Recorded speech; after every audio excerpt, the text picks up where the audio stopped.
La Bible révèle que la fin de toute chose est proche et que Dieu appelle tout homme à pouvoir se réjouir de la seconde venue de Jésus-Christ. L'objectif de cette présentation est de vous préparer à être du nombre de ceux qui gardent les commandements de Dieu et le témoignage, la foi de Jésus-Christ. Je vous inviterai à ouvrir avec moi vos Bibles dans le livre de la révélation de Jésus-Christ, l'Apocalypse, au chapitre 16 et au verset 15, si vous le voulez bien. Apocalypse, chapitre 16, et nous considérerons là le verset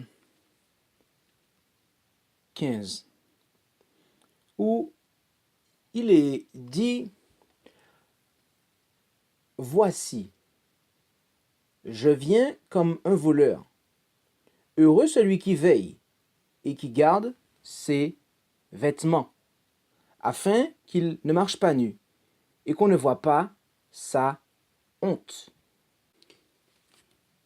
Jésus déclare ici qu'il vient comme un voleur. Mais pour qui vient-il comme un voleur? J'aimerais vous inviter à considérer avec moi ce que nous lisons en Matthieu 24, versets 48 et 50. Rendons-nous en Matthieu, l'évangile selon Matthieu, chapitre 24, versets 48 à 50.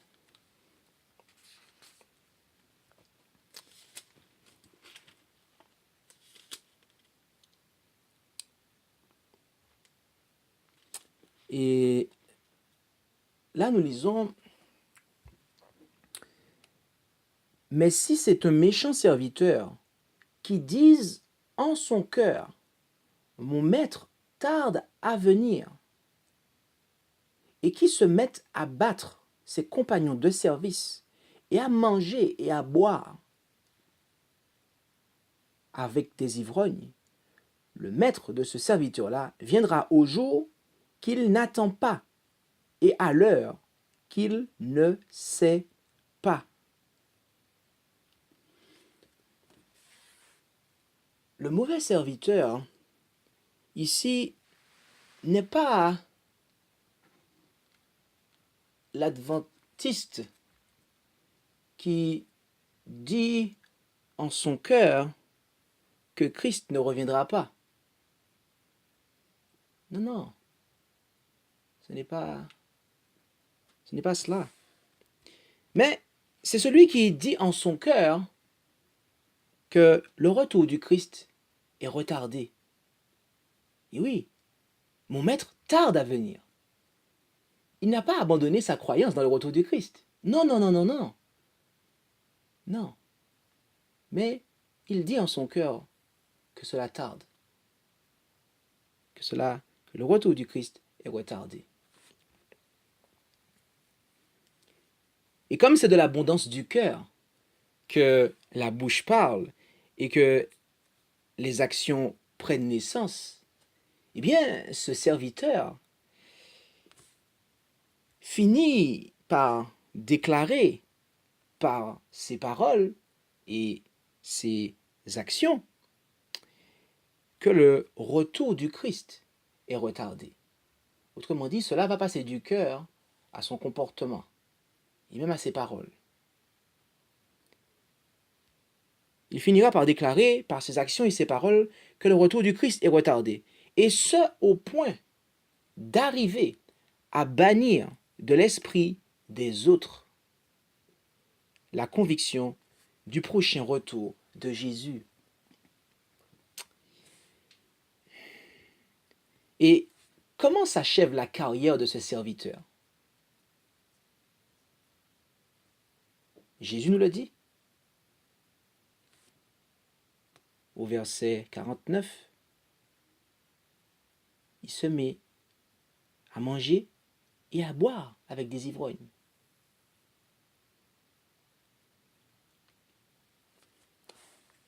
La carrière de ce serviteur s'achève par l'association avec le monde, mes amis.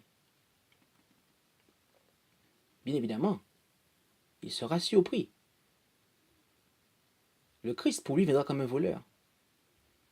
Mais Christ prend le temps de nous dire avant cela qu'il se mettra à manger et à boire avec des ivrognes. Qui est cet homme? Qui est cet homme? L'homme de cette parabole. L'homme qui sera surpris par le retour du Christ comme un voleur. Cet homme, mes amis, sont les dirigeants, les pasteurs adventistes qui ont évincé les pionniers ainsi que l'enseignement que Dieu leur a confié afin de se mettre à table avec les filles de Babylone pour boire et manger avec elles.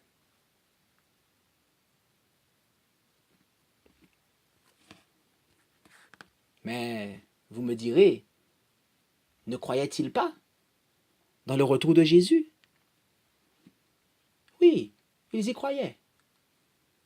Mais ils ont dit en leur cœur que le Maître tarde à venir.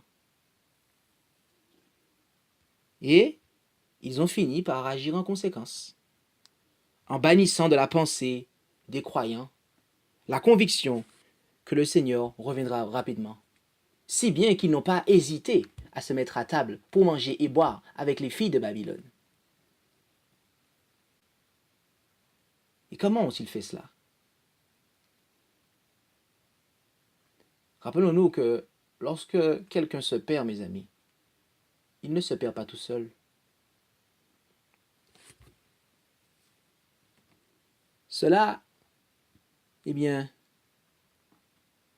a eu lieu et est en train d'avoir lieu, mes amis, en ce que l'on prive le peuple de la lumière. En 1 Thessaloniciens, chapitre 5, versets 2 et 4, l'apôtre Paul nous dit quelque chose d'important concernant le propos que nous tenons en ce soir.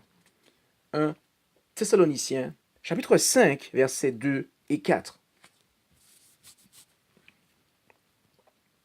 Et là, nous lisons en 1 Thessaloniciens, chapitre 5, versets 2 et 4. Vous savez bien, en effet, vous-même, que le jour du Seigneur viendra comme un larron dans la nuit. Donc, ici au verset 2, l'apôtre Paul dit que vous savez que cela viendra comme un larron dans la nuit. Mais remarquez le verset 4. Mais quant à vous, frères, vous n'êtes pas dans les ténèbres pour que ce jour vous surprenne comme un voleur.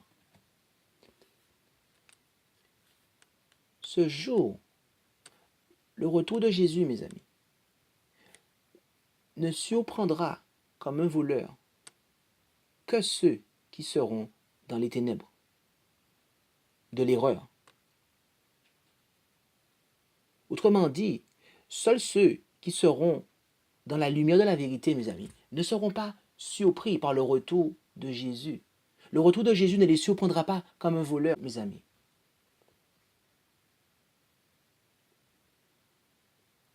Et voilà pourquoi les croyants qui suivront les serviteurs infidèles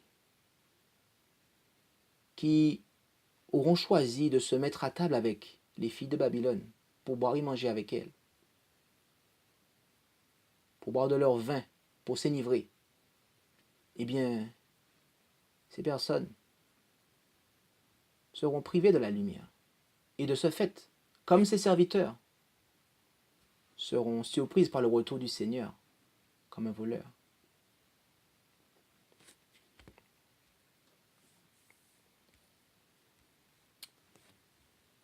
Je pense que dans une telle situation, nous devons prêter attention à l'avertissement qu'il nous est donné en Apocalypse, chapitre 3, ainsi qu'au verset 3.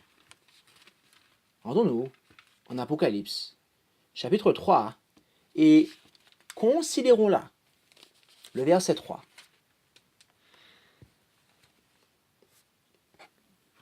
Apocalypse 3, verset 3.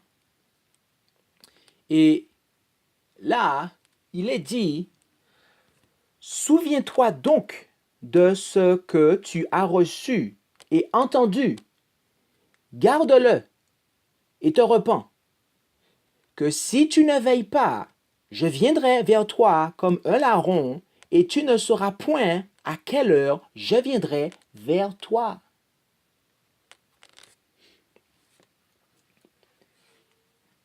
Mes amis, Jésus nous demande ici de nous souvenir de ce que nous avons reçu et entendu, et de le garder, et de nous repentir. Et permettez-moi de dire du fait de nous être endormis et de ne pas avoir fait ces choses jusqu'ici.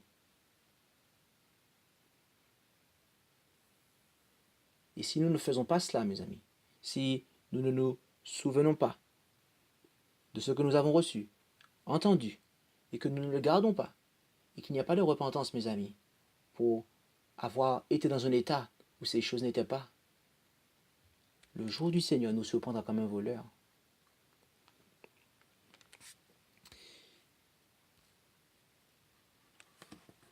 Et c'est pour cela qu'il nous a été dit, en événement des derniers jours, à la page 59, paragraphe 3. En nous remémorant notre histoire, ayant parcouru toutes les étapes de notre progression vers notre état actuel, je puis dire, loué soit le Seigneur. Lorsque je constate tout ce que le Seigneur a accompli, je suis rempli d'étonnement et de confiance dans le Christ, notre chef. Nous n'avons rien à craindre de l'avenir, si ce n'est d'oublier la façon dont le Seigneur nous a conduits et ses enseignements du passé. Voilà, mes amis, ce que nous devrions réaliser. Nous devrions réaliser que nous n'avons rien à craindre, si ce n'est d'oublier la manière dont le Seigneur nous a conduits dans la vérité présente, ainsi que l'enseignement qu'il nous a donné. À partir du moment où il a commencé à nous révéler la vérité présente, jusqu'à aujourd'hui, mes amis. Personne, nul d'entre nous, n'est obligé de se laisser surprendre par un sauveur qui revient comme un voleur. Si nous décidons, mes amis, d'être dans la lumière et de suivre Christ notre chef dans la lumière qu'il nous a communiquée, nous ne serons pas surpris par son retour. Mais par contre, mes amis, si nous nous laissons ravir notre foi, si nous nous laissons voler notre foi, alors Christ viendra pour nous comme un voleur. Parce que nous n'aurons pas gardé et nous ne nous serions pas souvenus de ce que nous avons reçu et entendu. Ainsi, Jésus viendra comme un voleur pour ceux qui se seront laissés voler leur foi. Mais pour ceux qui persévéreront jusqu'à la fin, ils verront le salut. Pour ceux qui se souviendront de ce qu'ils auront reçu et entendu, et qui le garderont, qui garderont les commandements de Dieu et la foi de Jésus, mes amis. Pour ces personnes-là, le Christ ne viendra pas comme un voleur. Et telle est ma prière pour vous et pour moi. Amen. Merci d'avoir écouté cette présentation avec intérêt. Pour plus d'informations, consultez notre site internet lereste.org et suivez-nous sur Facebook ainsi que sur YouTube à @lereste. Vous pouvez aussi nous contacter par email à info@lereste.org ou par téléphone au +33 6 12 60 13 69.